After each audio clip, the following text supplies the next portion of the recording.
উঠো উঠো জাগো জাগো লক্ষণ আবসনা আবসনা এমন কাজ করে চলো যে তুমি হাসতে হাসতে মরবে জগৎ আর জগৎ তোমার আসবে।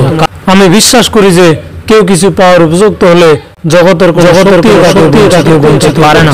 যখন আমাদের মধ্যে অহংকার থাকে না তখনই আমরা সব থেকে ভালো কাজ করতে পারি। মনে রাখবেন, কোনো বড় কাজে কঠোর পরিশ্রম ও কষ্ট স্বীকার ছাড়া হয়নি।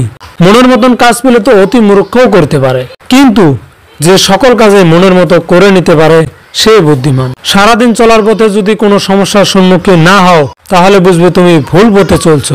যা পারো নিজেই করে যাও, কারো উপর আশা বা ভরসা কোনোটাই করো না। সাহসী লোকেরাই বড় বড় কাজ করতে পারে। উঁচুতে উঠতে হলে তোমার ভিতরের অহংকারকে বাহিরে টেনে বের করে আনো এবং হালকা হও, কারণ তারা উপরে উঠতে পারে যারা হালকা হয়। যদি সত্যি মন থেকে কিছু করতে চাও তাহলে পথ পাবে, আর যদি না চাও তাহলে অজুহাত পাবে। কখনো না বলো না, কখনো বলো না আমি করতে পারবো না। তুমি অনন্ত এবং সব শক্তি তোমার ভিতরে আছে, তুমি সবকিছুই করতে পারো। যে মানুষ বলে তার আর শেখার কিছুই নেই, সে আসলে মরতে বসেছে। যতদিন বেঁচে শিখতে